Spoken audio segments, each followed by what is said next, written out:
मैं हूँ रियाज शाह और आप देख रहे हैं स्टार न्यूज मालेगांव चैनल। आइए नजर डालते हैं कुछ खास खबरों। आज जो मालेगांव बम ब्लास्ट का फैसला आया है और साध्वी प्रज्ञा सिंह ठाकुर, कर्नल पुरोहित, ऐसे 7 आरोपियों को आज बाइज्जत बरी कर दिया गया है, निर्दोष मुक्त कर दिया गया। मालेगांव शहर वासियों के लिए ब्लैक डे है, काला दिन है। 17 साल ट्रायल चला। हमको अपेक्षा थी, उम्मीद थी कि हमको इंसाफ मिलेगा मालेगांव की आवाम को, लेकिन बोले सबूत नहीं होने की बिना पर इनको निर्दोष करार दिया गया। फिर जो गाड़ी थी साध्वी प्रज्ञा सिंह ठाकुर के नाम पर, जो मोटरसाइकिल पे ब्लास्ट हुआ, उसको फिर वो सबूत नहीं है क्या? ये सवाल है। साध्वी प्रज्ञा सिंह ठाकुर और कर्नल पुरोहित की जो कॉल रिकॉर्डिंग है वो सबूत नहीं है क्या? हमारे लिए ब्लैक डे है। अब क्या हमारे खून का कोई मोल नहीं है क्या? हमारी जान का कोई मोल नहीं है क्या? तो अफसोस है। ठीक है, हम न्यायपालिका पर विश्वास है, संविधान पर विश्वास है, लेकिन 17 साल ट्रायल, 2-3 जज बदलना, फास्ट ट्रैक के अंदर चलाकर जो भी निर्णय होता हम समाधान कर लेते थे। ये 17 साल इंतजार और उसके बाद हमको क्या हाथ आया? नाइंसाफी। बहुत अफसोस की खबर है। बहरहाल इसके ऊपर की भी कोर्ट है। मैं अपील करता हूं कि ऊपर की कोर्ट में हमको जाना चाहिए, सुप्रीम कोर्ट तक ये लड़ाई लड़ना चाहिए। और हेमंत करकरे साहब जिन्होंने ये पर्दाफाश किया था, अगर आज वो दुनिया में होते तो वो भी अफसोस करते कि ये कैसा फैसला है, कौन सा न्याय है। इससे ज्यादा आज हम क्या बोल सकते हैं? लेकिन हमारे शहर के लिए के साथ नाइंसाफी हुई, ये अफसोस की बात है।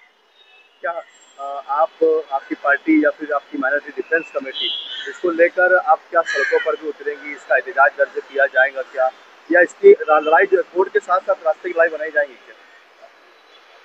अभी कोर्ट का फैसला आया है, पूरा ऑर्डर आने दो, उसके ऊपर हम हमारे लीगल टीम को लेकर बैठेंगे और उसके अंदर क्या रास्ता निकल सकता है, कि रास्ते की लड़ाई या कोर्ट की लड़ाई, इसके ऊपर बाद में हम डिसीजन लेंगे। मुंबई ट्रेन सीरियल ब्लास्ट में जो हाईकोर्ट का फैसला आया, तो राज्य सरकार ने इमीडिएट दूसरे ही दिन सुप्रीम कोर्ट के अंदर अपील करके उस पर स्टे लिया। राज्य की सरकार और केंद्र की सरकार अपने आप को हिंदुत्ववादी सरकार बोलती है, लेकिन संविधान तो एक है, संविधान तो सेकुलर है। अब मेरा सवाल है कि राज्य सरकार और केंद्र सरकार क्या सुप्रीम कोर्ट में साध्वी प्रज्ञा सिंह ठाकुर और कर्नल पुरोहित और इन 7 लोगों के खिलाफ में अपील करेगी क्या? अब ये देश जानेगा आप संविधान को मानते हो, क्या आप हिंदुत्व को मानते हो, या हिंदुत्व की सरकार के नाम पर जातिवाद फैलाना चाहते हो। मालेगांव 2008 बम ब्लास्ट को लेकर आज न्याय कोर्ट का जो फैसला आया है, उसमें बहुत ही मालेगांव शहर के लोगों को नाउम्मीदी, एक उम्मीद थी कोर्ट से, न्यायालय से कि इंसाफ मिलेगा, लेकिन इंसाफ नहीं मिला। क्या कहेंगे आप? 2008 में बम ब्लास्ट होने के बाद उस वक्त के एटीएस चीफ हेमंत करकरे साहब ने जिस तरह से इंक्वायरी की, साध्वी प्रज्ञा सिंह ठाकुर, कर्नल पुरोहित, और इसी तरह मुल्क में एक भगवा आतंकवाद है, वो कहीं ना कहीं मुल्क के सामने लाया गया।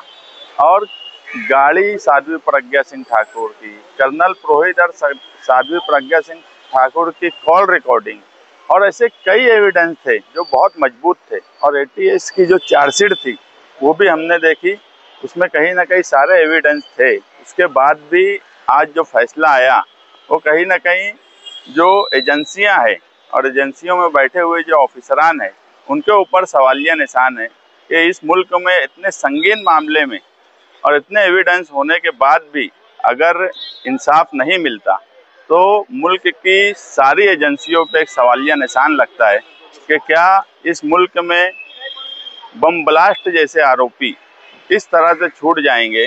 ये मालेगांव शहर के साथ साथ पूरे मुल्क के साथ इंसाफ नहीं हुआ है और हम सरकार से यही चाहेंगे कि वो फौरन इसके खिलाफ अपील दाखिल करे और जो मजलूमीन है, एक 9 साल की बच्ची थी और 6 लोग उसमें मारे गए, 100 से ज़्यादा जख्मी हुए, उन सब लोगों को इंसाफ मिलना चाहिए।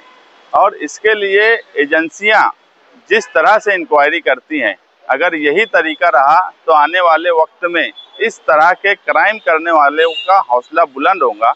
ऐसे लोगों को सज़ा हर हाल में मिलना चाहिए और एजेंसियों में जो लोग काम करते हैं, सरकार उन पर भी ध्यान दे कि वो किस तरह से इंक्वायरी करके कोर्ट में जब अपनी रिपोर्ट पेश करते हैं तो इस तरह से फैसला क्यों आता है। कई लोगों की राय भी आ रही है, मालेगांव शहर से प्रतिक्रिया आना शुरू हो रही है तो सरकार के दबाव में मतलब ये फैसला लिया गया है। हिंदुत्व की सरकार है, हिंदुओं की सरकार है, इसीलिए उन्हें बाइज्जत बरी कर दिया। नहीं, एजेंसियां तो सरकार के दबाव में थी। एनआईए जब अपने हाथ में ये मामला ली, उस वक्त से ही हमको लगता था कि कहीं ना कहीं वो सरकार के दबाव में है। फैसला या कोर्ट के मामले में तो मैं नहीं बोलूँगा, मगर एजेंसियां जो थी वो बहरहाल सरकार के दबाव में थी। इस वीडियो को लाइक करें, हमारे चैनल को सब्सक्राइब कर बेल आइकन जरूर प्रेस करें। हम